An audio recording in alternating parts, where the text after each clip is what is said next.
You're listening to Power Athlete Radio, a podcast dedicated to empowering your performance every damn day.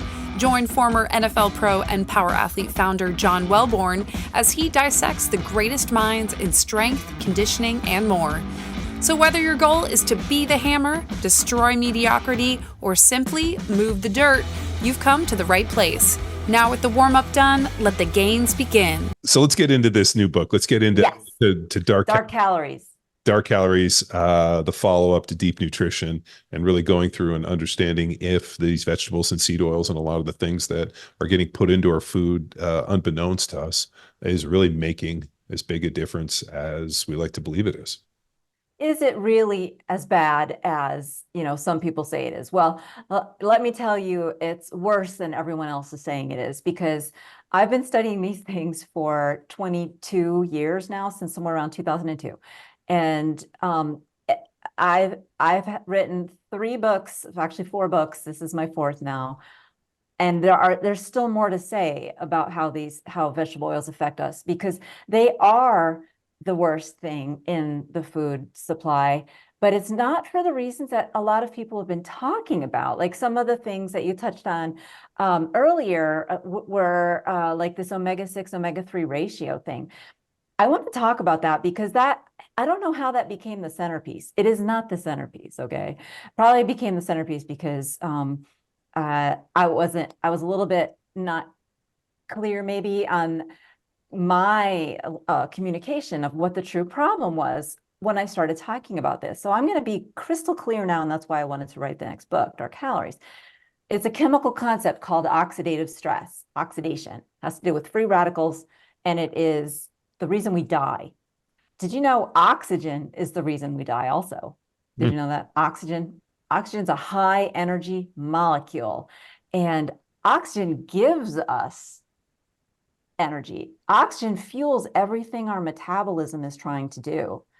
But if we can't control oxygen's energy, then we start to die. Our cells start to die. We can get diseases. We will meet an early death. We will develop degenerative diseases. We will experience inflammation.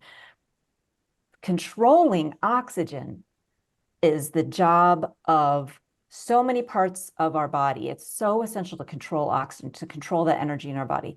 That's what is essential to health. If you can't control energy in your body, your cells don't have enough energy and they experience oxidative stress, which causes inflammation.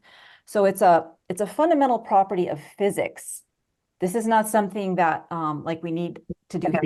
You have to use human clinical trials to prove, although you certainly can if you design them right. This is just basic physics. Oxygen is a high energy molecule, and if you cannot control that energy, you will have problems. And what does vegetable oil have to do with any of this? Well, vegetable oil is made of fatty acids that interact with oxygen in a very difficult to control way. They're called polyunsaturated fatty acids. Has to do with their chemistry. Their chemistry they have 2 double bonds in a row, and that creates like a positive charge that attracts oxygen, which can have a negative charge. The O2 molecule can have a negative charge. It's just basic chemistry. Opposites attract. Oxygen will attack polyunsaturated fatty acids, and that's where the problem comes from.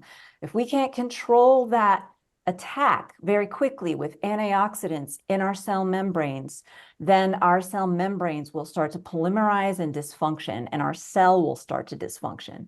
So this is such a fundamental, like, bottom of the pyramid in our body function process that it's very abstract seeming and a little bit hard to comprehend. What does that mean, right? Has any of that made like sense to you, or are you thinking of questions, or do I need to clarify? No, I mean, it makes a ton of sense. I'm just curious to know, is it more of an evolutionary issue? I mean, we were, when I think people go back to this omega-3, omega-6 ratio and I think it might be from one of your early books, but the idea that we evolved at a certain ratio of consuming, animal-based products versus, let's say, matter. And let's say it evolved at a 1-to-1, 1-to-2. And now all of a sudden, we found that when people go so far outside of it, and it's at a ratio of 1-to-50, 1-to-60, 1-to-100, you see all this oxidative stress and a ton of inflammation in the body.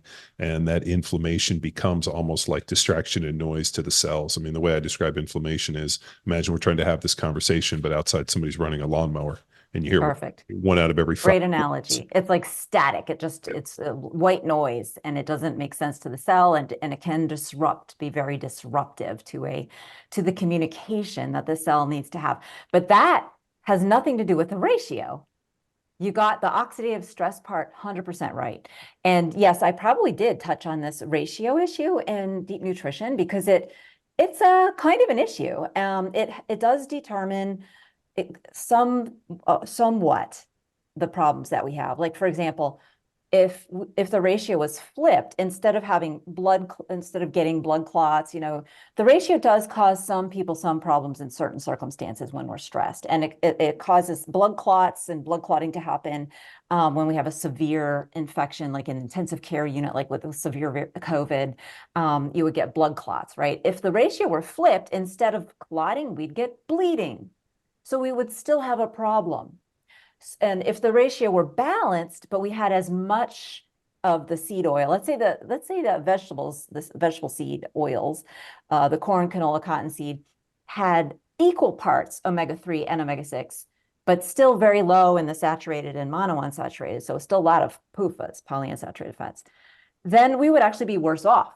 Worse, because that means we would have more omega-3. Omega-3 has more double bonds. So remember how I was talking about 2 double bonds in a row attract oxygen? Yes. Well, if you have it's kind of a positive charge and attracts a negative. If you have 3, that's an even more powerful attractant, and omega-3 actually does deteriorate and start sparking off free radical cascades and oxidative stress much more easily. That's why fish goes bad in a few days, right? But other meats don't. Sure. Because it's reacting with oxygen just in your fridge there, and it's deteriorating, releasing some free fatty acids, which are stinky. Sure. We interrupt this episode with a shameless self-promotion. Do you have limited access to equipment and restricted time to train?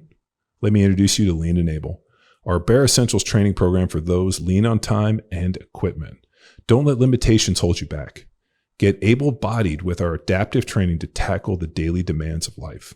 Head to powerathletehq.com/lean and able and claim your 7-day free trial today. Now back to the show.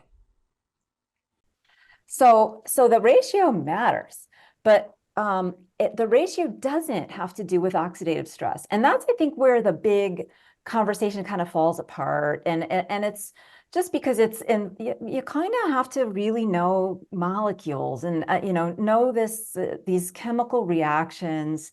And I do lay it out in the book, Dark Calories, which I know you didn't get a copy of, so I apologize. But if you had seen that, there's a visual there that I hope makes it make a lot of sense. It's just showing the amount of toxins goes up as the double bonds go up when they're around oxygen. And so because, and you had asked about evolution, totally has to do with evolution. But not just human evolution. This goes back to the very beginnings of life on Earth, billions of years ago, because this planet evolved with very little oxygen. And cells first evolved with very little oxygen, but they did have they had similar membranes. They had polyunsaturated fatty acids in the membranes. And as life evolved to produce more oxygen, certain forms of blue-green algae produced oxygen as a waste product, then that oxygen it got to a certain, percentage in the atmosphere where it started killing the cells. It started just, causing the oxidative stress and destroying things. And that's how antioxidants were invented. So we have been battling oxidative stress since almost the very beginning of life, for billions of years. And this battle between oxygen and antioxidants can be won for a time, even under the best of circumstances, because we eventually will die of oxygen toxicity. That's what a scientist named Denham Harman discovered back in the 1950s when he created the field of free radical biology. He said oxygen is what kills us. Well, nobody really knew what caused death. And he was a chemist. And he just he thought about it for a long time. He didn't do experiment. He did thought experiments, and he came up with the idea that I think is free radicals. I think it's oxygen basically going out of control. And he wrote a very short, it was like a 3-page paper, and it invented the entire field of oxidation biology, anti-aging medicine, and I really think it kicked off the whole biohacking kind of way of thinking, because a lot of biohacking is about antioxidants and controlling oxygen.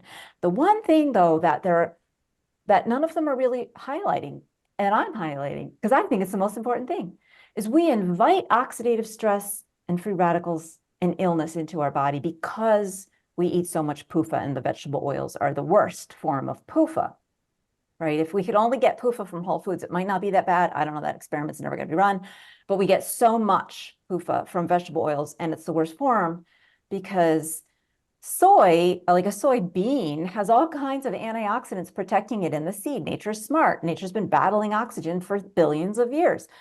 But when we make soy oil, all of that gets obliterated, or almost all of it. Most of it's lost. And so those fragile polyunsaturated fats in soy oil are now exposed to oxygen in the air. This happens in the factory. And so factory oils, the factory soy oil, canola oil, et cetera, they leave that factory with toxins in them, as much as 5% of different sorts of toxins that we can measure. 5% in the bottle. I mean, that's not good. And then every time those oils are exposed again to oxygen, more toxins form. So if they sit on the shelf for a long time, they can even form, if they're in a light bottle and they get sunlight, UV will come in. And this isn't oxygen, but it's a similar kind of damage to the polyunsaturated part of the fatty acids.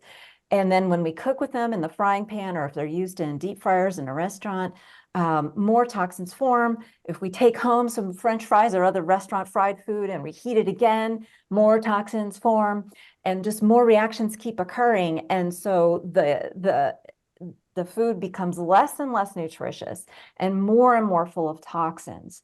And so that is the problem. We invite oxidative stress into our body.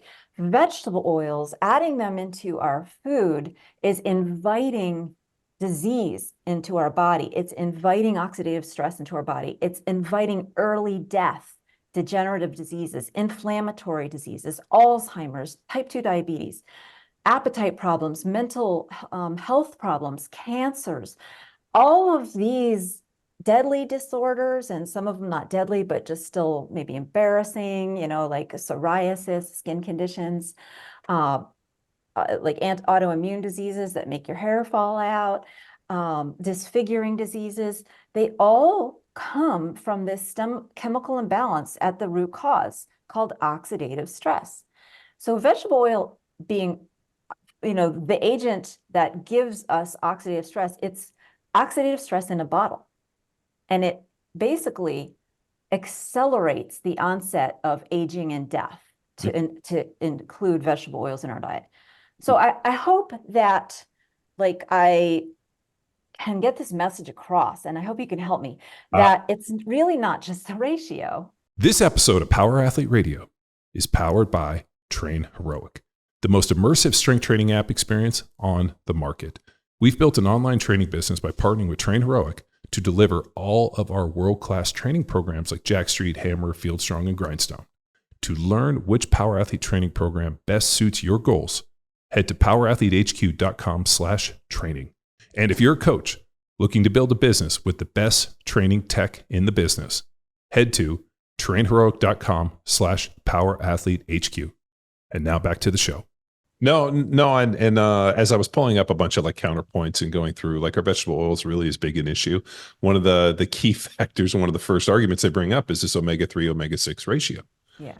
And they don't dig into any of this oxidative stress. So, I was just reading a paper by Harvard, biologist who said, this is nothing to worry about.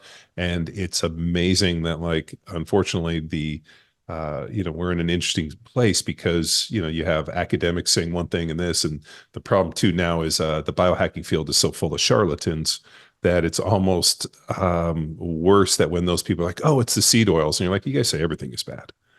Seriously. I mean, I know. It's like it becomes just another toxin. yeah, it is. And like, the amount of But it's not. wackiness that the biohacking community, I mean, it's like, vegetables are going to kill you. The seed oil is going to kill you. Everything's going to kill you. Well, yeah, we're all going to die. I mean, that's one guarantee we have on this planet. When when did this actually come into being? I mean, was there like a huge shift in like the food? I mean, obviously it was probably, somewhere in probably the late 50s, early 60s, where we realized that it was easier to, make sugar from beets and vegetable oils and use those in terms of other, different products within the food industry. I'm just wondering where there like the big shift was. Was it sometime in that time, and then before, and seeing kind of what the health of America is since then, would be probably a great indicator.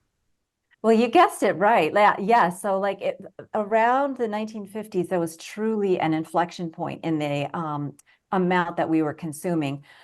But these things simply didn't even exist before the industrial era. And, soy oil and cottonseed oil, soy oil actually really wasn't consumed to any degree. The first vegetable oil was cottonseed oil.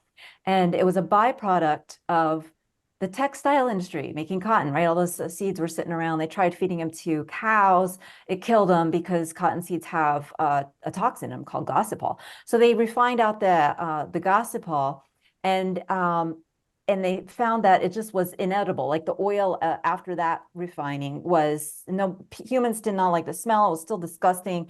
Cows didn't want to eat it if they had any choice. So what did they do? They hydrogenated it. They invented trans fat in order to make this stuff palatable, and they sold it as shortening, like Crisco. That was Procter and Gamble's one of their first edible oil products was solidified. So trans fat, like that's how these oils really entered the food supply as hydrogenated solid substitutes for butter and lard and as a vegetable shortening. Yeah. That was like the first kind of beginning of it all. Did this kind of happen around the war effort? I mean, I remember my dad telling me stories about like, World War II happens and all of a sudden they rationed, butter, and they were actually, given this disgusting margarine stuff that he told us actually came with coloring, and you had to mix it, and it was just basically like a coagulated kind of stick of oil, and that was like their butter substitute. And he's Two really interesting things happen. Yeah. So it didn't need refrigeration, right? So that was the advantage. And so it could wait for years before the soldiers got around to eating it. Isn't that a real problem? Like if the food doesn't like if you can leave it at room temperature and nothing happens after years, I think that's more indicative of a bigger issue than anything else. Yeah, if the final product, yes, right. So I say final product because like a seed, actually, we can't eat it. We have to do stuff to it to make it edible. But a seed actually can wait around for years. That's what it's designed to do by nature. That's its job, to wait until the conditions are right to germinate. So if the final product can sit around, that should be a red flag. Yeah. Absolutely. It means there's nothing in there that is capable of nourishing microbes. Or it could just mean that it's been baked so much that there's no microbes in there and it's then been hermetically sealed, right? So that is like, for example, milk. You can make milk so that it's shelf stable. Now, it takes a lot of heat to do that, and that does destroy some nutrition. So anything that is shelf stable is going to be less healthy than the non-shelf stable version of it. And sometimes, like in the case of flour, right, which can sit around without any kind of hermetical sealing, or sugar, right? We can just leave that in the sugar shaker for literally years, and it'll still be the same. So anything that it does not change at all without even hermetically sealing or proper preparation, that is a huge red flag that whatever that is has no nutrition in it, can't keep life alive. And we are a very complex life. We should not be doing that to ourselves. Sure. But the other thing that happened though, that's kind of sickening that around World War II is the farming, animal farming changed. So we went from the Great Depression to the war, which were both periods of, restriction and not getting as much meat, basically. So after World War II, we started, the demand for meat was exploded. And in order to meet the demand, they did all this stuff with, shipping cattle into feedlots and fattening them up faster. And what were they feeding them? Well, corn and soy. And so, but they couldn't actually feed cows actual crushed up corn and soy meal. They had to remove some of the oil because that's just too much for cows' metabolisms. They're not meant to eat that much fat. So what suddenly they found themselves with all this extra soy oil because soy is very oily. Corn doesn't have that much oil in it, so they don't have to do much to the corn. But they had to remove the oil from the soy or the cows would die. Extra soy oil. So what'd they do? Well, they tried selling it to people, but people didn't really want it in the late 40s. So I just want to emphasize this, what you're probably thinking, which is, all right, so this is a byproduct of the confinement animal feeding operation that they're soy oil, right? Byproduct of the worst kind of foods chain there is. All right, so what, but people didn't want to eat it because we had some common sense back then. We had like, culinary respect for food. I mean, what's wild is originally the classification for soy was like a class 4 food, which meant it was actually suitable to make cardboard. So I mean, like, there's really like soybeans have, I mean, it's never been really like a staple of food. I mean, maybe you get edamame at a Japanese restaurant or something. I mean, well, I mean, like, I'm glad you brought up Japan because even in Japan, other than edamame, like the vast majority of the soy products, it's fermented. It's totally different because fermentation elevates the nutrition. Yeah, no, I mean, it's it's never really existed. So they manufactured this, and then all of a sudden now here we are with the oil. Right. We had all this extra oil back in the late 40s and early 50s. And gosh, that was a problem for, for the people who wanted to sell it because they couldn't get people to buy it. Nobody wanted, they thought it had no flavor, it tasted gross. So who comes to the rescue? Well, I'm embarrassed to say it, but it's doctors for hire, basically. It's not even so much for hire. Doctors with massive egos, because they really weren't given money directly. They were given money for research. And who am I talking about? I'm talking about the doctors who ran the private organization called the American Heart Association. It's not a government organization. A lot of times people think, well, you can't trust the government, of course. This is a private medical organization. And at one time, it was the best minds in the field of cardiology. But in 1948, they decided to start, they wanted to do more research and they needed more money and they were going to get it however they could.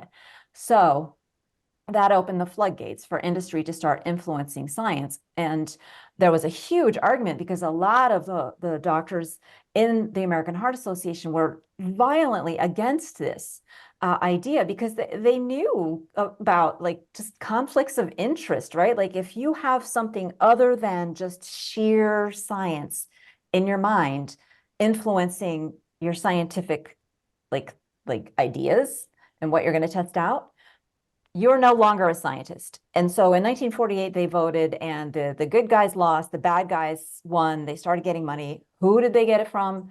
Procter and Gamble ended up, selling lots of soy oil because of the idea that they just wanted to, there was already a guy there that was like the perfect guy to sell soy oil because this guy named Ansel Keys, who I'm sure you know, John. No, yeah, seven countries. Yeah, 7 countries garbage study. Yep. He wanted to be the guy that discovered the cause of heart disease, and he didn't really care about the truth. He just wanted to be the guy. And I know he didn't care about the truth because, and I tell this story in a little more detail in the book, but he covered up smoking. He covered up the evidence that he was finding that cigarette smokes were causing heart attacks. He had more evidence than anybody else in the world, and he didn't publish it or didn't highlight it. Other people in his group tried to publish it. He downplayed it. He is a villain that has killed more people than anyone else ever could, because his killing continues to this day, long after his own death. He's still destroying lives with this idea that saturated fat, animal fat, raise cholesterol and cause heart attacks. He never had any data to support that. No, he didn't care. And actually 6 months after his study was released, it was disproven. So they came out. Yeah, I mean, they disproved it for years after. Every 6 months they kept us doing, and nobody listened. I mean, we built an entire billion-dollar industry on statins and, heart and this, and, the vilification of saturated fat as some driver for heart disease. And next thing you know, everybody's eating a low-fat diet. Right. So you really, this is the world we live in now. You just described a very sort of bleak world. And yes, I agree. It is bleak. And, but that's why we need to act like we're being attacked. Like our mindset when it comes to health and nutrition and, medical care, healthcare needs to be one of just constant vigilance, because the food industry is getting rich off of selling us vegetable oil, soaked garbage that hijacks our metabolism. And that's another thing I want to talk about, how it hijacks our metabolism so that we can't really go very long without eating. We always have these snack attacks. Yeah, no, I kind of wanted to get a little deeper into how this actually affects the body. I mean, you got a little bit of it with the oxygen and that and the oxidative stress, but I'd love to get into it, especially with the carcinogens, and kind of really look at this. And then also, and this is where I get stuck in this weird ivory tower, because I don't eat a ton of processed or packaged foods, almost none. So this isn't necessarily something that affects me. So I'm always curious to know how much load, how much is the average American consuming on a daily basis? And more importantly, what are the pitfalls and where are the places that they're going? I mean, is it every fast food restaurant, and is it anything that you have to tear open that has an expiration date on is using some form of vegetable oil as a substitute? Yeah, so 80% of the average person's fat calories come from vegetable oils now. And of course, they didn't exist before the industrial era. So this is a dramatic change. It really is a huge experiment on the human race. And we are seeing the outcomes in the form of obesity, diabetes, and metabolic disease. And yes, you absolutely do need to read every package that has an ingredients list, which isn't easy to do after age 40, 45, because it's tiny little print. And I can't even, I have to take off these glasses. I don't have bifocals yet. So, you have to bring a magnifying glass or bring your bifocals to even know what you're buying. But if you don't know what you're buying, I guarantee you're not buying the healthy stuff. So we need to look. So what is 80% of our fat calories actually equates to about 30% of our total calories. So that's why these things are more important than glyphosate. They're more important than GMOs. They're more important than the other toxins out there that are present in milligram amounts in our diet, which, vegetable oils are present by the ounce in the average person's diet. That's trillions of times more. And in toxicology, there's a saying, the dose makes the poison, right? So if we were having just a teeny bit of these vegetable oils, I wouldn't be here talking about it.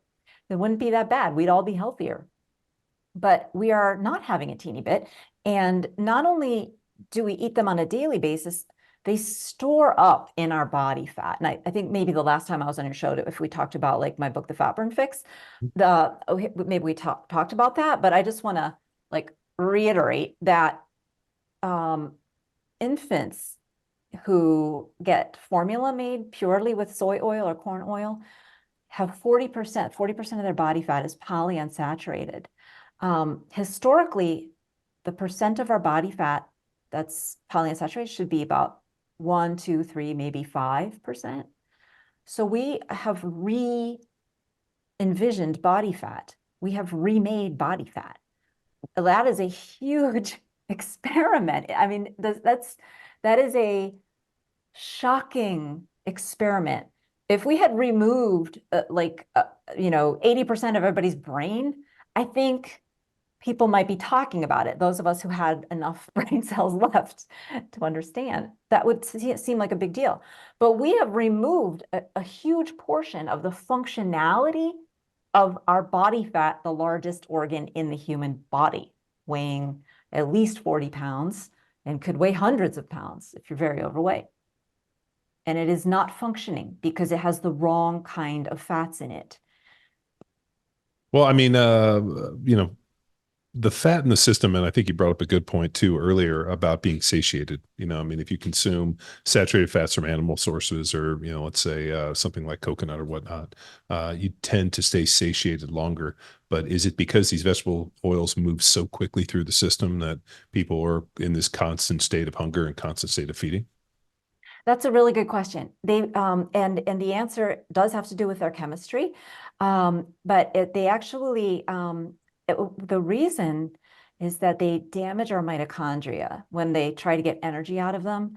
So instead of getting energy from our body fat, instead of having our satiety hormones that work, everybody needs Ozempic now to suppress their hunger because they aren't getting energy from their body fat and they need to eat. Like the easiest way to get energy when your body fat won't serve between meals, doesn't give you viable energy, it actually starts killing off your mitochondria to burn too much polyunsaturated fatty acid. Then your cells, your cells aren't getting energy. If your brain cells aren't getting energy, you're going to get extremely hungry, and your brain is going to start becoming not very functional, and we get hangry.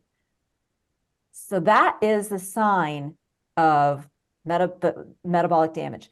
If you want to know if you have too much vegetable oil in your body fat or what it does to you, what does it feel like when your metabolism is damaged? Hangry. You can't go more than a few hours between meals, or let's say you do go 8 hours. You are so hungry you can't think straight by the time you get home. You can't think even like, what am I going to make for dinner? I can't even figure out how to make a hamburger right now. I'm going to order out, or I'm just going to go through the drive-through on the way home. I don't even want to have that experience. So that extreme, unhealthy, I call it pathologic hunger, because normal hunger doesn't do that. This pathologic hunger drives us to more junk food laced with sugar and vegetable oils. So it's a vicious cycle. And the processed food industry has us right where we want us, as long as we have all this PUFA in our body fat. And they don't even know that that's happening. Like I had to figure out what's going on.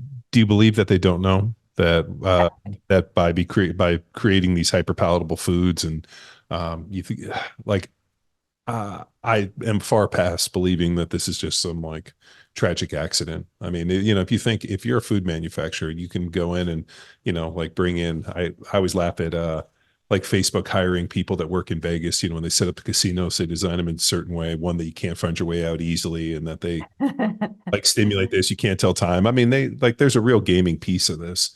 Facebook and all these different apps went and hired those people, and since has just recently got fired, or Zuckerberg got sued for this idea of making it mentally addictive. I think the food industry has done the exact same thing. They're trying to figure out how to make the most like physically addictive foods.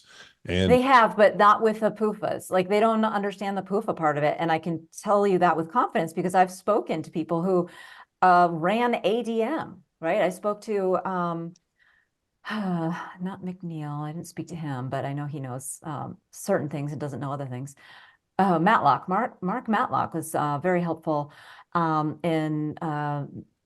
I interviewed him for the book, and he knows that vegetable oils oxidize. He knows that that is bad. He actually like tried to warn the world that this trans fat ban that we had take place in around 2004, between 2004 and it was finalized in 2018.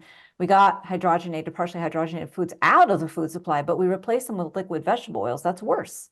That is worse. So he knows that. The food industry knows that these oils oxidize, but they have no idea about how it affects our body. And I've spoken to other people in the food industry who don't even think that the fact that they oxidize is a problem because they don't believe that it gets into our digestive system. Because why? Well, they don't really want to know, so they haven't looked into it, right? So it's perhaps willful ignorance at best. But for the most part, they don't know. Like what I just described about how it alters our metabolism and mitochondria, that I figured out. And I haven't heard anyone else talking about it. And when I do talk about it to people inside the industry, they're like, I don't disagree with that, but they never heard of it before.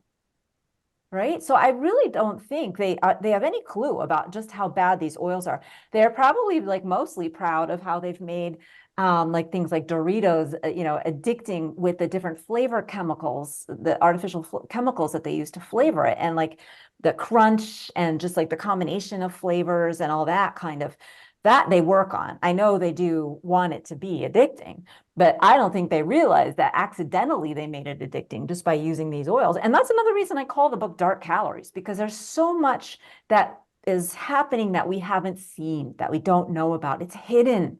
It's hidden even to some of the top scientists in the world.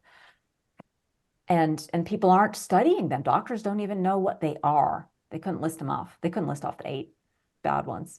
So what like how are these well, one, if somebody's obviously consuming this like these dark calories, is there any way to like cleanse clear the body from this? I mean, is it low body fat? Is it exercise? I mean, like how does somebody begin to go from like, listen to this podcast and like I want to make a change? How do I more importantly like start moving away, because obviously there's no alternative foods that kind of sit within like the packaging. Like if you go to the store, I mean, you're kind of stuck with what you have. And if you do want to kind of like get into maybe something that doesn't have it, it's very, very limited. So then you kind of get stuck like where I am, where you just end up cooking most of your food. And then if you go out to dinner, you just got to kind of roll the dice and hope to God you don't get bombed. Right. Yeah. So there's a lot to do. And there's a lot to know. And I can definitely, give you some of the highlight tips here. Sure. But the entire last third of the book breaks it all down. It tells you where to start, how to, read the label, how to tell if there's so little in there, so little vegetable oil in there that you don't even need to worry. What else you ought to be looking out for while you're at it? What else is really bad in the food supply? So here's a highlight that I want to just share with your listeners right now. Possibly you've had people on already talking about ultra processed food. It's kind of a buzzword these days. Yeah, we have. I mean, we pretty much beat food to death the first couple of years we did the podcast. I want to think this is like our 12th year. I mean, so early on we brought, congratulations. yeah, like Mario De Pasquale and Rob Wolf and all these individuals that were kind of within this kind of primal paleo, like eat a real food, which has kind of been the war drum that I've been beating for, over 20 years. Just because I'm naturally not a very trusting person, especially when you start talking about government agencies. And, I work for the government. So like having done a lot of this stuff, I'm always like, I'm not taking anybody's word for it. But I also don't really like the taste. I remember when we were kids, my dad, then I know this is hilarious. My dad used to make real popcorn. So he put like corn oil and they put corn in and pop the popcorn. I always thought it tasted really greasy. He loved it. I thought it was terrible. So I just I've never really cooked with, I don't really dig on fried food all that much. So like I just out of necessity kind of, grew up in California, we barbecued a lot.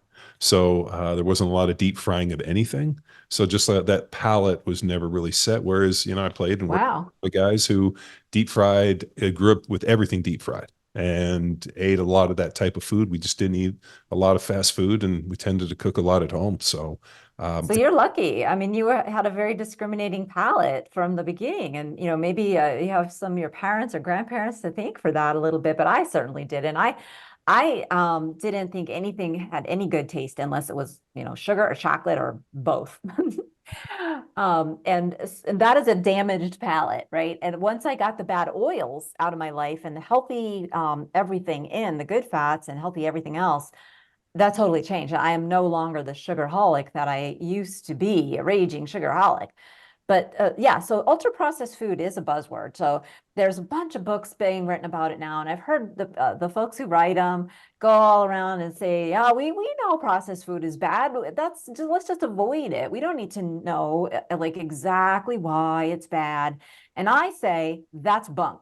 We need to know exactly why it's bad, because then we don't know what processed food is. yeah. Right? Like you ask experts, I actually was at a doctor's conference a week ago, and I asked a bunch of my colleagues. I said, "Well, what is a processed food? What makes junk food junk food?" And they had all different kind of ideas. Oh, lots of ingredients, preservatives, too much salt, like artificial colorings and flavorings.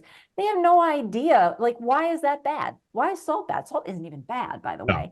And the number of ingredients doesn't make it bad, because like a lasagna is delicious and healthy and has lots of ingredients. I know, I just made one. It was hard. A lot of ingredients.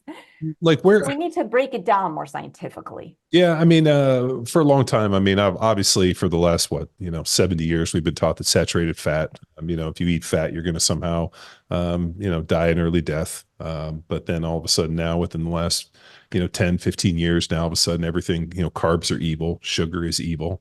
And, now we've kind of moved this way, and now you're stuck in this deal where, everybody's like, oh, you just have to eat less and move more. Right. So the calories in, calories out for health. Comes back again. Yeah, came back around. Yeah, like Yeah. all trends. Oh, it's true. Everything comes back around. And to some extent, for healthy individuals that are eating a like pretty good, like what we would say, like so a diet that we would think was pretty good, that does make sense. But for Well, actually, it does. It makes perfect sense. It's just that some calories make you crave more calories. And that's why, like in my book, I describe what I call the energy model of insulin resistance. Because these oils and oxidative stress destroy our mitochondria, we crave sugar. And when we crave sugar and we can't get energy from our body fat, the calories in, calories out still applies. It's just that we can never quite get the calories out that we put in, because we put calories, we store them into our body. We store calories in our body fat.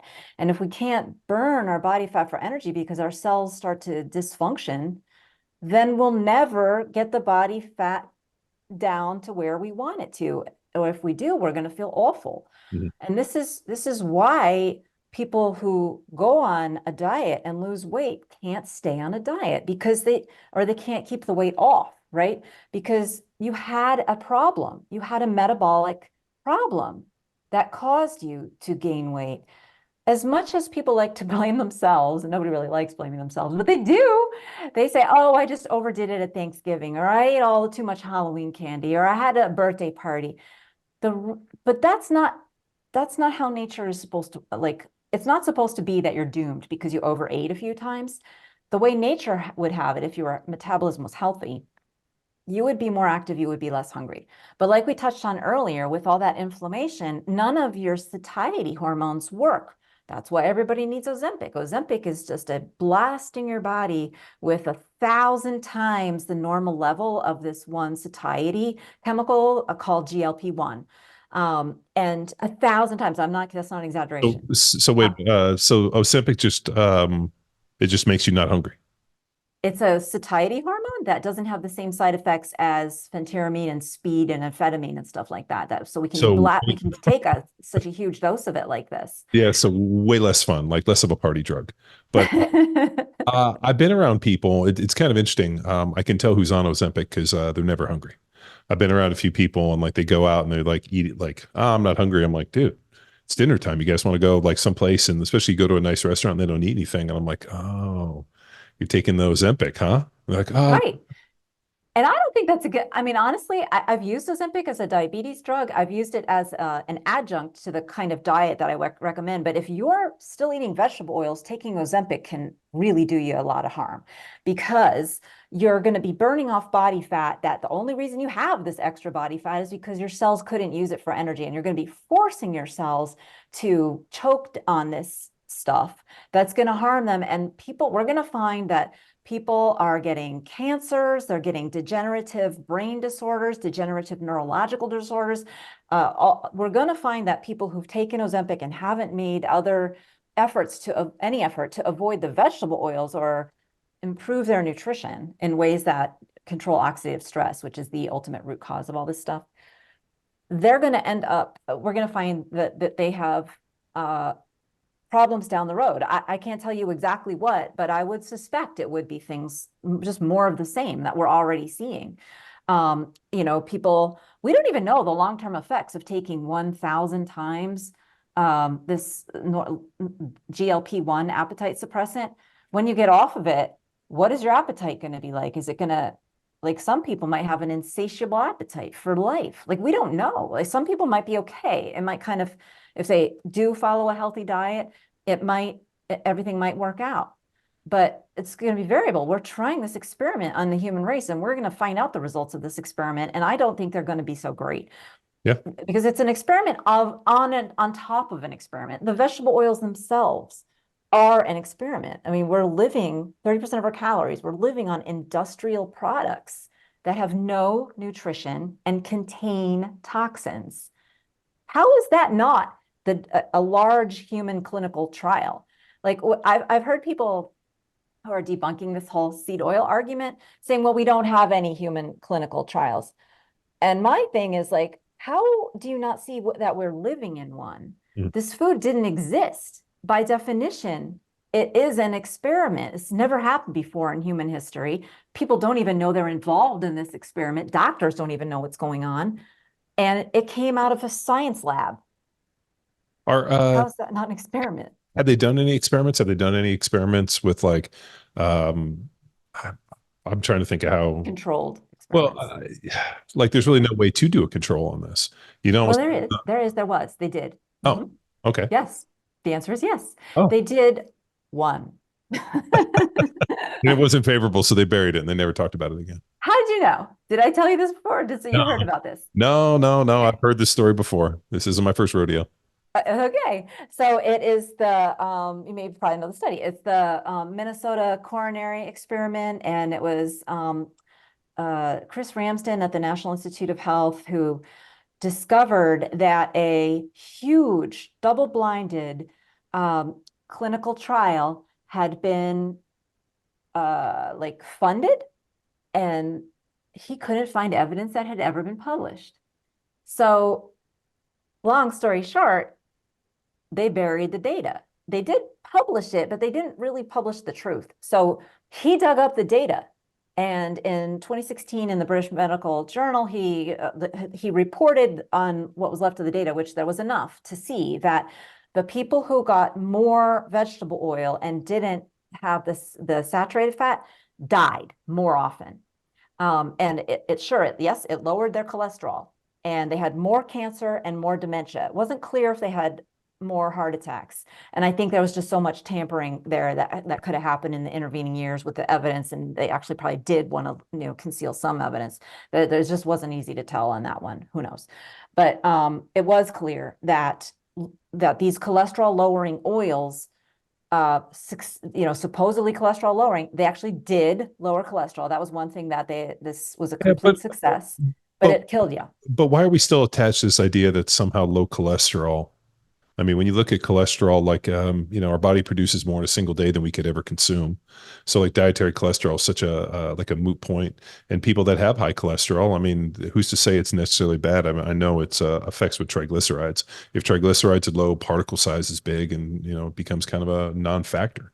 But yet because stupid people ruin everything. And unfortunately, that's like my own saying. So I'm going to say it a lot now, because I'm finding it that, like, I used to keep that one to myself, but I can't anymore. Because truly there's this thing called diagnostic overshadowing. And if you think as doctors have this problem, if they think somebody walks in the room and they say they have these symptoms, XYZ, my stomach hurts and I'm nervous, they're going to say, oh, it's just stress.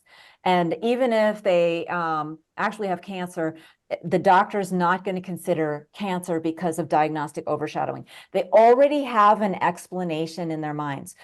Doctors already have this fake explanation, thanks to Ansel Keys, linking cholesterol to heart attacks. And so we are not even looking for another answer. And all the research and all the many thousands of journals that the American Heart Association pumps out every year reinforce that lie, right? So doctors have almost zero reason to question it. And even it's even worse than that. I mean, you probably don't want to hear this. Do you want to hear this? Of course. Yeah, no, I mean, we're here. It's just you and I. Yeah, don't worry. We're good. Okay. Doctors actually can get penalized financially if they don't get people's LDL cholesterols down. Now it's called, it used to be called pay for performance, but that was a little too obvious on the nose there. So they changed the name to HEDIS. I don't even remember what it stands for. It's HEDIS something. And if doctors do not get patients' numbers, LDL numbers, where HEDIS thinks they should be, then they will not get paid the amount that they are contractually obligated, they should get paid from the insurance company. And the entire organization that they belong to will also be financially penalized. So they tend to lose their jobs. Doctors that don't do that. And not every organization is structured for these types of penalties, but some of them are. A lot of them are. And those that are, you will run into doctors where they will not have a conversation with you about cholesterol. And so that's important to know, because then you can just ask your doctor, are you being paid based on your HEDIS measures about cholesterol? And if the answer, hopefully they'll answer. And if the answer is yes, you need to find another medical group, because they are not doctors anymore. They're just robots. They are being manipulated by the drug industry. They're not thinking for themselves. They're incapable of it. I had to leave. I have a hard time finding, I gave up on finding a job where I felt comfortable working with my colleagues. I moved from Hawaii to New Hampshire to Colorado, Connecticut, a bunch of other places, all looking for different healthcare organizations. I got hired, no problem, but I didn't like it because my colleagues they weren't on the same page for a variety of reasons. Obviously, this is a big pill for doctors to swallow. And I had to cover for their patients, and they would be upset if I didn't keep my mouth shut and basically commit lies of omission about the fact that statins were harmful, yada, yada. When you go back and you start talking about like seed oils and especially vegetable oils, see how I put this? I mean, obviously none of them are good. Are some worse than others? Yeah, that's a good question. I'd say if there was one that was borderline, it would be like high oleic sunflower oil. Not high oleic canola though, because oleic is a monounsaturated. It's much more heat stable. And that might fall into a category of okay, but not great. It's still not going to have any nutrition in it because it still needs to be refined and everything like that. But if it truly is what the label says, because there's no standards here, there's no testing to verify high oleic or not, that might be okay. That one. Okay. And then like, what would be the next one? Like, I'm just going through, like, we have corn oil, you have all these different vegetable oils, rapeseed oil. I mean, everything, then obviously the seed oils. What would be the worst one to consume? They're all equally worst because, their fatty acid profiles are very similar. Even though canola has more omega-3, like I mentioned earlier, it's the double bond principle. It has somewhat of an equal amount of total double bonds. And that's really the issue. And so biochemically, they're nearly identical. In fact, that's why when you look on the label, it says may contain one or more of the following, because they're so identical. It really doesn't matter. Right? It may contain one or more of the following vegetable oils. It could be corn, it could be canola, it could be cottonseed. They don't usually list canola in there just because it has that omega-3 little glow of health. But that is not better, right? Maybe that's part of what you're wondering, is canola oil any better because it does have the omega-3s in it? No, because it has so much omega-3, even though it's, I think it's probably only like 20 or 30% omega-3. Omega-3 is twice as prone to deteriorating into toxins as the omega-6 is, because it has another double bond, and that's just the chemistry of it. And in fact, in certain scenarios, it could be 10 times as prone to deteriorating into toxins. So all of them are bad. The only question is, how can you make them the least bad when you buy, if you ever buy them, right? Don't cook with them. That's for sure. Don't leave them in the light. And throw them out if they're more than 6 months old, because once you open it, oxygen starts reacting and bad things happen. But, you know, I mean, they're so easy to avoid that way. That's not super practical. What, like, where's the biggest load coming from? Is it fast food? Or, you know, is it in the fryers? Is it on the grills? If I go to, I don't know, buy a hamburger somewhere, are they using some form of vegetable oil on the grill? Are they, you know, obviously they're deep frying the, French fries. I mean, unless somebody's doing duck fat, but you're probably not getting duck fat deep fried French fries, which are amazing. If anybody is listening to this, if you can go to a place that has duck fat French fries, are usually pretty good. That's usually a high end restaurant. So I'm just wondering, like, where, like, and this is where I get stuck in this ivory tower. Like, how are people getting exposed to this? Is it just from the fact that now that, people consider Uber Eats the primary food driver for them, so it's just easier to order out and have it delivered? Yep. That's probably the biggest. That is probably the biggest, because all the entire food service industry, including the restaurant industry, they access companies who use vegetable oils exclusively in their sauces and in all of their pre-made products. Their aiolis, their mayonnaise, of course, their fryers, deep fried food. And also, a lot of people don't realize this, but things that, you might just assume are pan fried or sauteed are very often deep fried because it's faster and easier. So, restaurants are a huge, probably the worst. And it's not just restaurants, it's also all institutions, hospitals, prisons, nursing homes, assisted living facilities, schools, universities, workplace food service, right? Like just everywhere that you eat. And then when you're going shopping, some of like the things that like healthy people, obviously the junk food, right? Like chips, but crackers. A lot of people think of crackers. I've talked to so many people who they're shocked that saltines have the bad oils in them, or they're shocked that like cheese puffs, those little cheese pillow crackers, I used to love those. Those have bad oils in them. And some of the most heartbreaking for mothers is those little goldfish that are slightly cheese flavored that I've just seen, like almost every toddler has a little, toddler's mom has a little baggie of those to hand out when they're on the road. Those, like those kind of snack foods with a healthy glow are kind of the stealth food. And another one is condiments, mayo or canned goods like canned tuna, olives, sun-dried tomatoes, like a lot of preserves, granola. So energy bars, like anything in a package, really. So that's how we get that 80% of our fat calories and 30% of our total calories. So pretty much everything that's coming in a package today has some form of vegetable oil in it. If it has any fat in it, yes. If it has right. any fat in it. Right. Like, I mean, because soda doesn't have any fat. Yeah. No, shit. This is bad. Well said.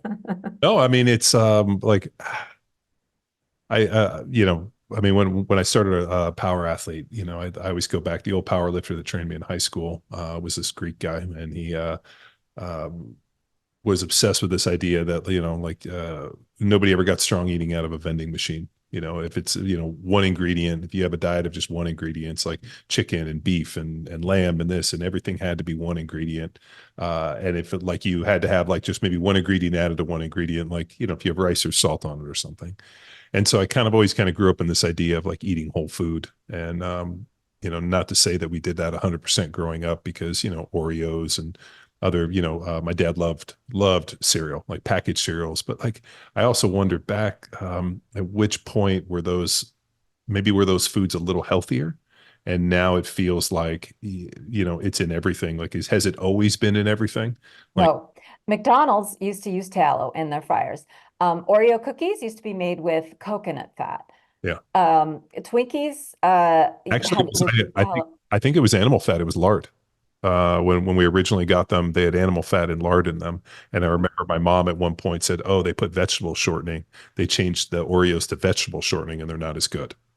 Exactly, right? Because like originally, the reason was afraid of cholesterol, right? Yeah. Dietary cholesterol, which is, several times been proven to have no effect, no benefit of lowering dietary cholesterol. Your body just, the less that you eat, the more that your body makes. Yeah. It's pointless to try and regulate your blood cholesterol that way. Yeah, but still doctors don't remember that little lesson. And we still tell people to avoid egg yolks and liver and shellfish and stuff like that sometimes. Those doctors who just, Well, I mean, okay. nutrition's not a huge piece in obviously within medical school, but I feel like for man, like I don't know. I mean, there's two sides to this whole deal. I mean, people like, is it, and this is the argument I hear all the time. It's overabundance. All of these problems that you Right. go through, whether it be, uh, everything from diabetes to psoriasis. I mean, all of these autoimmune diseases are more a function of excess body weight, and people are, fat is oxidative. So, the more muscle you carry, the more insulin sensitive you are, the more fat you carry, the more oxidative it is. So it's more a function of you're too fat. You carry too much body fat. You don't exercise enough.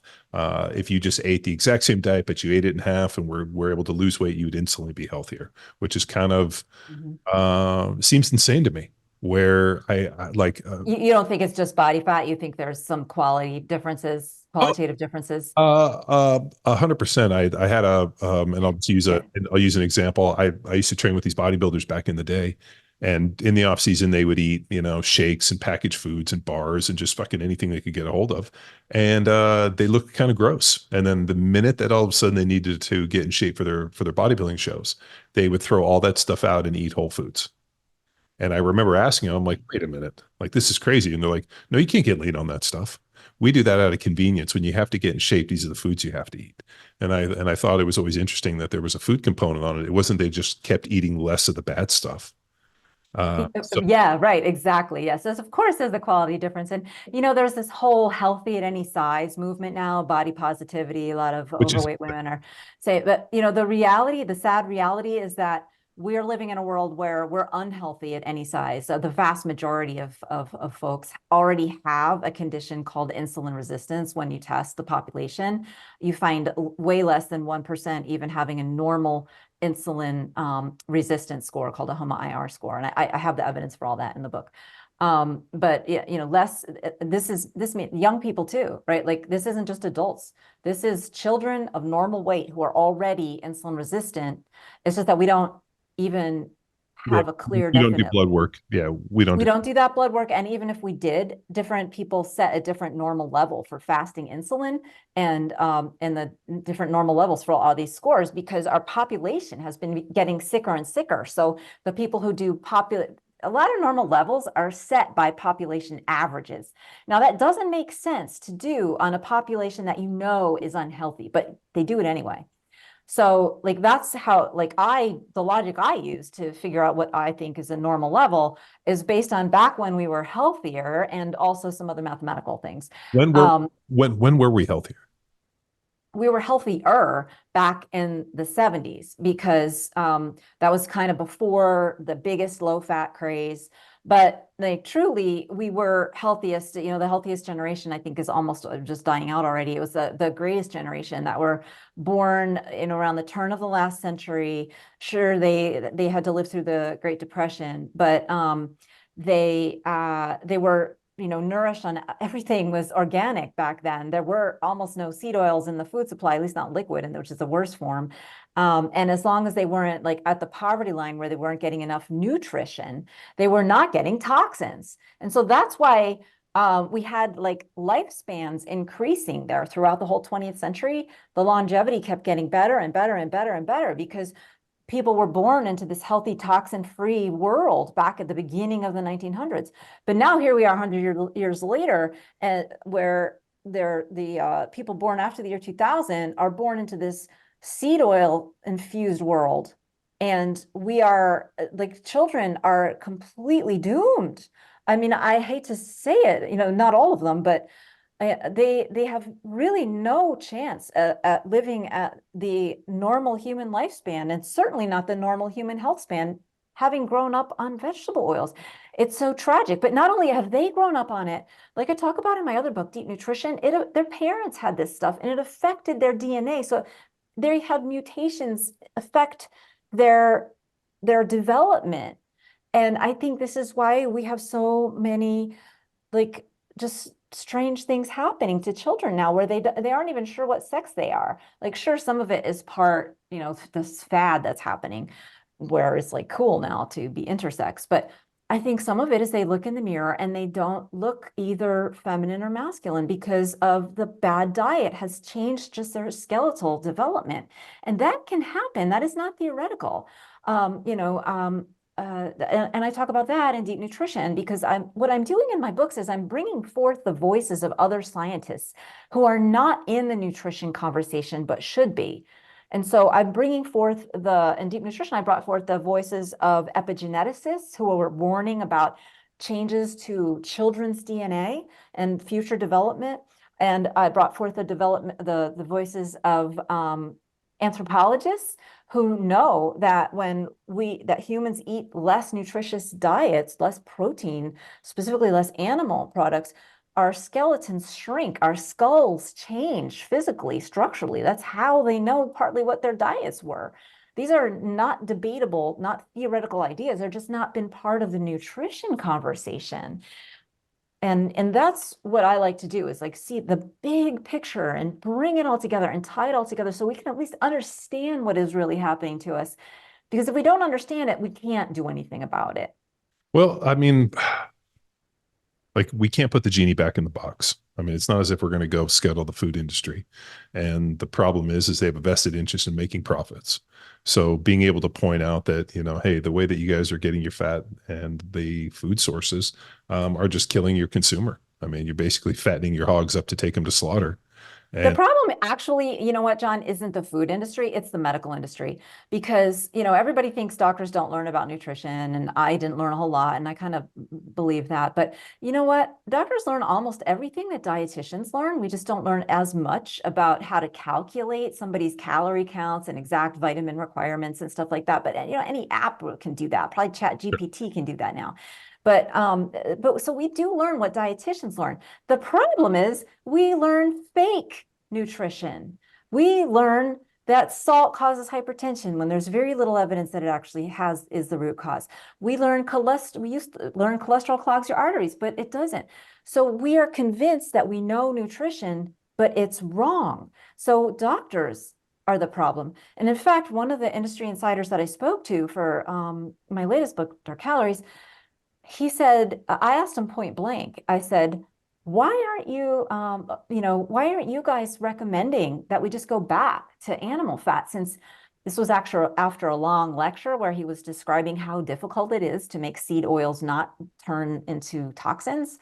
And I said, the research is pretty much in now. Saturated fat is not the cause of heart attacks. Why don't you guys just recommend that we go back to tallow? And he said, it's not up to us. It's the American Heart Association. And so that's doctors, the very people who everybody thinks doesn't learn anything about nutrition. What we actually do is just that we learn the wrong stuff. We don't learn anything true that's important about nutrition. We learn fiber's not so bad for you. That's true. We got that one right. Vitamins, yep, those are important. Well, that's true. I heard this week that vegetables will kill me. So that's like my new favorite one. And it's like, oh, you can't eat vegetables, those are going to kill you. I'm like, oh. Yeah, right. Like vegetables, that's the problem. Yeah, no, I mean, so we have an inherent problem, right? One, like the food source has been corrupted because and I've done this exercise. So my son is a type 1 diabetic. And so we don't do any food oils, and like his diet is probably as clean a diet as you could ever come across. I mean, we cook almost everything for him because you never know how things are going to affect him unless you start controlling all the variables. So I know that if I cook at home and I control everything, we know how his blood sugar runs. But if you go out to dinner, it's like trying to hit a moving target. So like even down to finding like he gets these packaged bars that don't have any vegetable oil in them. They're called dang bars. They're pretty good. But just being able to try to find these things and source them, there's just not a lot of options. And so, right now, yeah, that's right. Because, the problem is our food supply, but the food supply is the way it is because doctors say so, partly. I mean, just imagine. So you think that the doctors are actually driving the, like it's not cost and price? I mean, because it is more expensive to be able to use animal-based fats than it is to, I mean, fuck, they're probably giving that stuff away, all the vegetable oils. I mean, it's all byproducts. Yeah, it's actually a profit center for a lot of companies, but that's okay. I mean, Studies show that people who, once we understand something and we know that it's important, a huge portion of us will actually follow through, right? It's not nobody and it's not insignificant. And I think, obviously the first step is just consumer awareness. So if you can help me get on Joe Rogan, if you can help me get on if you have any friends that have huge podcasts, Joe Rogan thinks he knows everything about seed oils now because he's had other people on who talked about the ratio and other things that are not really the issue. So he thinks he's heard it all, but he doesn't. No. And he could do a lot of good. Sure. Just imagine if only 10% of the restaurants out there actually use tallow. I mean, tallow doesn't cost a restaurant. At the restaurant level, it's only about twice as much, according to a restaurant person I spoke to get tallow instead of the crap oils. That's doable. And I think people would pay if they knew the other stuff was killing them, but they don't know. So it's not Well, going to happen until people and know. Joe Rogan doesn't eat seed oils. I know he doesn't. And Yeah. I know Those my are husband is different. like a super fan. So I know I know what all his fans know. I mean, he eats pretty primal diet. I mean, I know he eats a ton of meat and probably doesn't eat any processed food. He probably has a dope chef that makes him probably everything fresh and organic and Yeah. pretty So awesome. a lot of people are protected, right? People are protected by chefs. The people who have chefs are protected by chefs. The people who love food, who've always loved food, they are protected.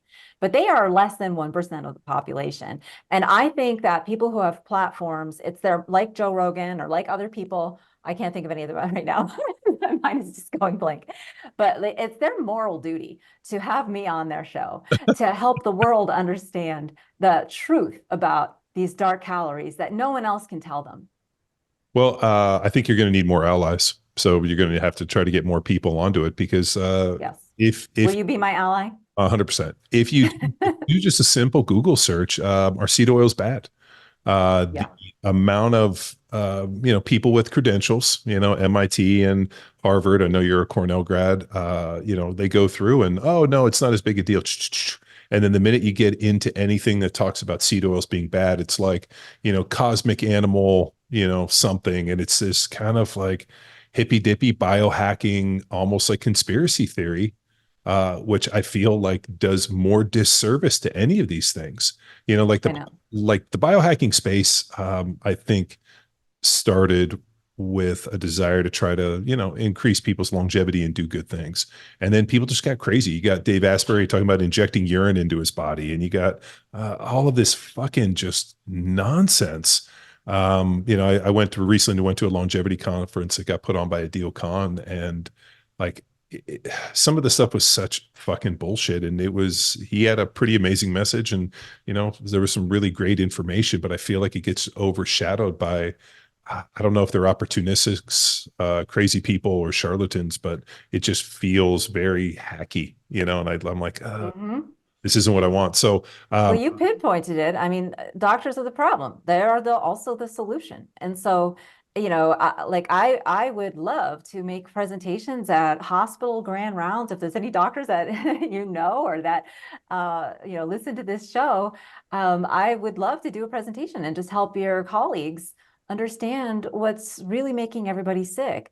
A lot of doctors don't have time to restructure their whole thinking on nutrition, but a lot of doctors do, and they're just at a point in their career where they're ready to do that. A certain percentage are, and I believe that, and I believe that they just need to hear this message. And I partly wrote the book for them, because doctors really do. A lot of us went into medicine to help people. Like I didn't go into family medicine because it was any kind of a get rich quick scheme. Family medicine doctors make less than I have a friend who works for Facebook keeping their servers up at night, and he doesn't have a college degree, and he makes about what I make. So just says, that's not a get rich quick thing as a family doctor. So especially the primary care doctors, the pediatricians, the internal medicine doctors, those of us who are kind of like we like to be like the Sherlock Holmes, thinking of what is wrong with this person.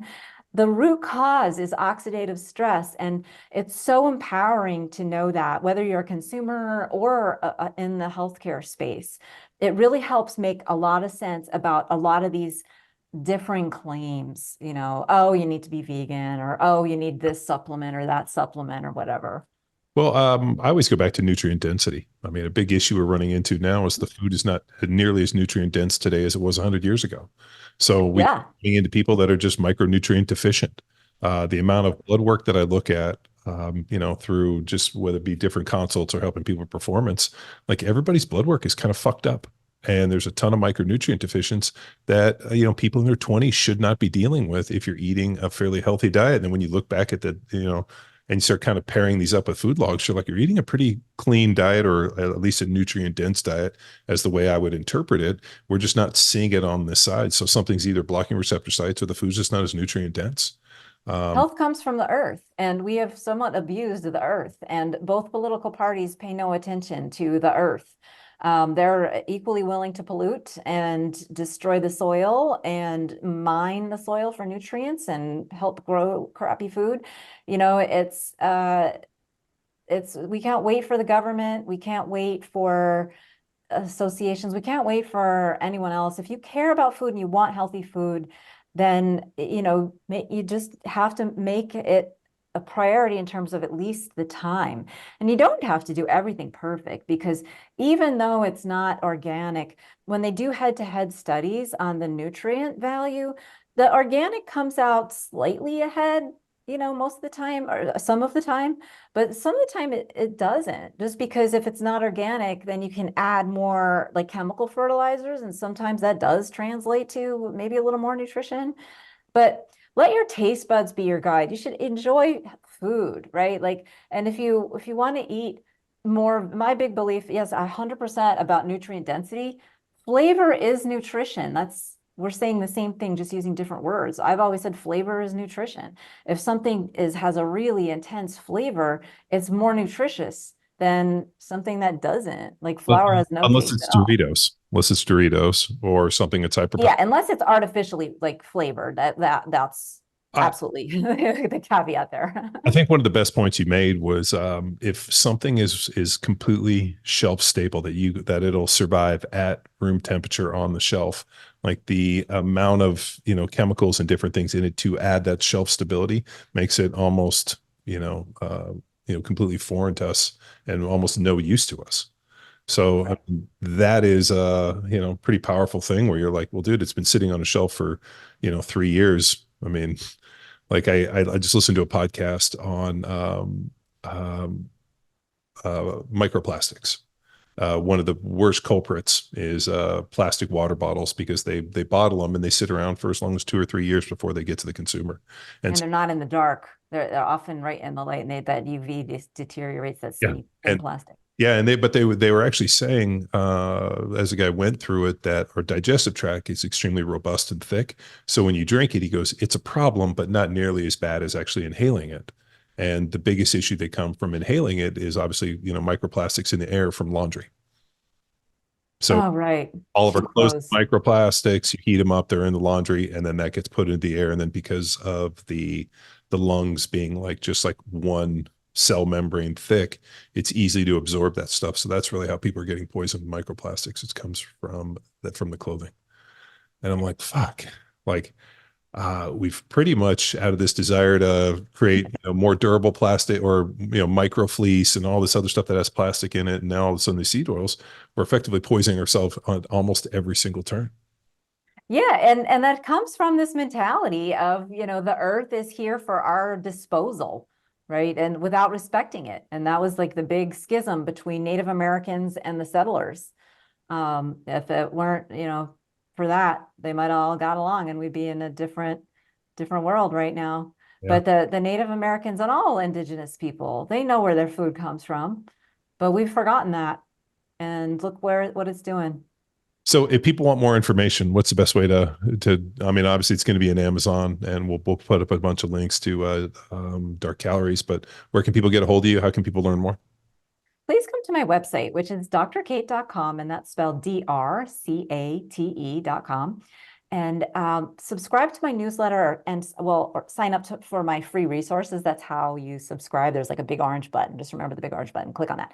And if you subscribe to my newsletter, you'll get through a little indoctrination sequence that tells you about a little bit about different books. And then once a month, I send out a newsletter, but I also keep you up to date on other projects I'm doing. And I'm putting together a course on how to make fast, easy meals so that you don't need to rely on junk food and processed food, and how to kind of integrate meal planning with all of that so that it's all becomes a habit, an easy habit. Nice. And it's going to be a 1-day intensive course. And I think if you want to go back into Power Athletes archives, I think it was episode 636 that we had Dr. Cate on before, when we were discussing deep nutrition, and which I actually found organically. I found that original book. I think it was through the Weston Price Foundation. You did a really good side-by-side talking about Weston Price's, obviously a dentist that was looking for tooth decay, and just the side-by-side pictures where he was showing, obviously, I think it was the Fibonacci sequence, and through and showing the balance in the face. And then I think it was the Marquez mask. Yep. Stephen Marquardt. Yeah, Marquardt mask, who figured out this idea that symmetry happened in nature. And I thought it was an amazing book. So we had you on, and I'm excited for this one. So, I'll hit you up when I get it, and hopefully we can spread the word, and we'll go from there. All right, great. Well, thank you. Thank you so much. It's been great talking with you. You're very knowledgeable. Oh, well, thank you. You too. So we'll see you soon. Thanks for tuning in, Power Athlete Radio. Hey there, Power Athlete Nation. Big shout out to all the heavy hitters who stuck around till the final whistle. If you've been soaking in the knowledge bombs and epic tales we've been dropping for free, here's your chance to be a game changer. Swing by ko-fi.com/powerathlete and toss a few bucks our way to keep the podcast fueled and firing on all cylinders. That's ko-fi.com/powerathlete. Your support makes a difference. See ya.